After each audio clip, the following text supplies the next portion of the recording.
Assalamualaikum warahmatullahi wabarakatuh. Salam Merdeka Belajar. Halo Bapak Ibu guru hebat semuanya. Perkenalkan, nama saya Latifatun Mukaromah. Saya dari Pangkalan SDN Tirtonadi. Setelah mengikuti pelatihan mandiri mengajar pada topik pertama, pada kesempatan ini saya akan melaksanakan aksi nyata saya, yaitu pada topik Merdeka Belajar.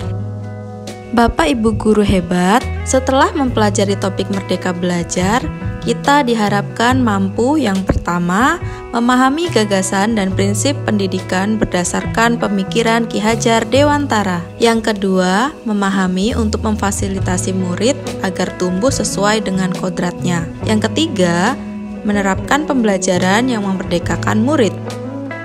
Pada topik pertama ini, yaitu Merdeka Belajar, kita akan mempelajari 5 modul. Yang pertama yaitu modul 1, mengenali dan memahami diri sebagai pendidik. Modul kedua, kita akan mempelajari mendidik dan mengajar. Modul ketiga, kita akan mempelajari materi mengenai mendampingi murid dengan utuh dan menyeluruh. Modul keempat, kita akan mempelajari materi mengenai mendidik dan melatih kecerdasan budi pekerti. Dan pada modul kelima, kita akan mempelajari mengenai materi pendidikan yang mengantarkan keselamatan dan kebahagiaan. Modul 1, mengenal dan memahami diri sebagai pendidik, yaitu memahami dan menghayati diri sebagai manusia yang merdeka untuk terus belajar. Sebelum memerdekakan murid, tentunya kita harus memerdekakan diri sendiri terlebih dahulu dengan cara merefleksi apa yang telah kita lakukan. Kemudian, menyelaraskan peran guru yang relevan dengan konteks murid zaman sekarang.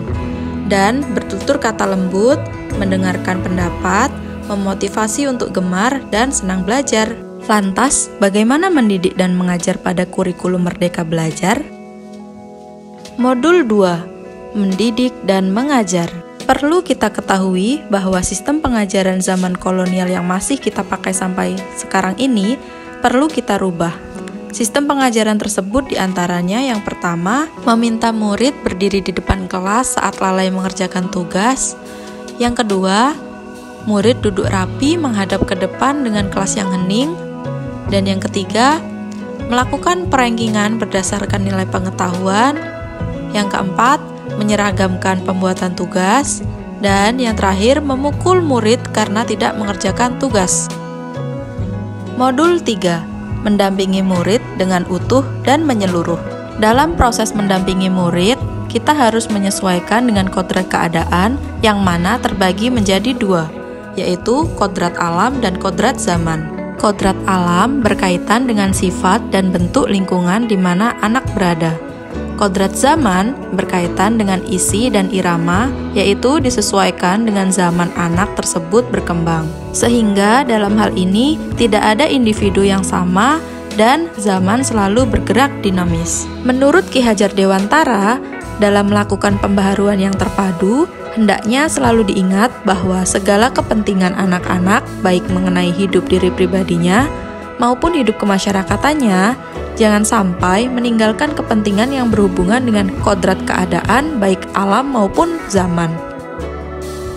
Dalam mendampingi murid, guru juga harus menerapkan asas trikon, yakni yang pertama, kontinu, kemudian konvergen, dan konsentris. Asas trikon ini dianggap sebagai jawaban yang tepat untuk menuju pembelajaran yang berpihak pada siswa. Yang pertama, kontinu, merupakan pengembangan yang secara berkesinambungan dilakukan terus-menerus dengan perencanaan yang baik. Yang kedua, konvergen, merupakan pengembangan yang dilakukan dapat mengambil dari berbagai sumber di luar, bahkan dari praktek pendidikan di luar negeri. Yang terakhir, konsentris, merupakan pengembangan pendidikan yang dilakukan harus tetap berdasarkan kepribadian kita sendiri.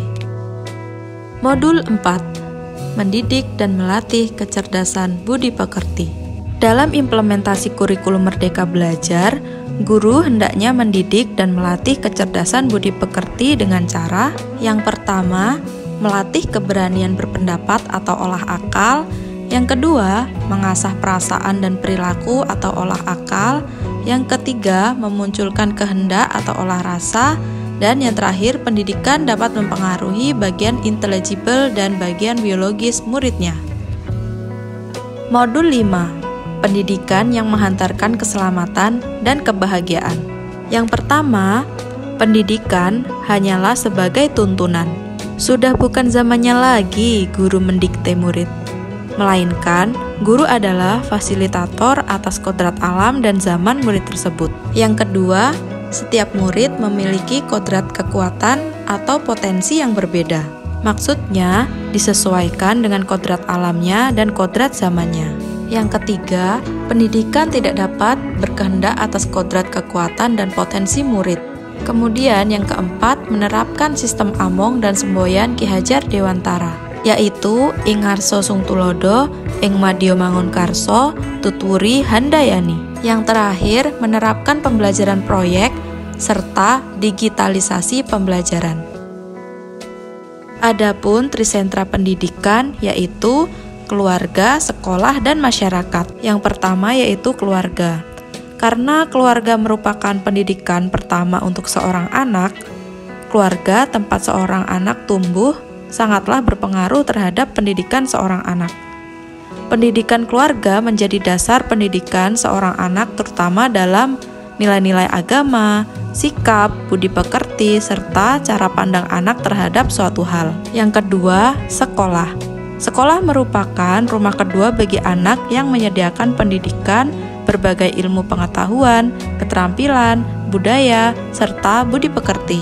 Yang terakhir yaitu masyarakat atau pergerakan pemuda.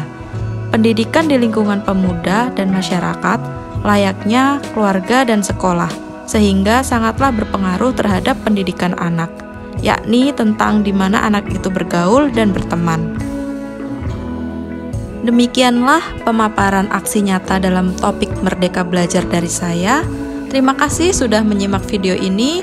Semoga Bapak Ibu semuanya paham. Salam Merdeka Belajar. Saya akhiri. Wassalamualaikum warahmatullahi wabarakatuh.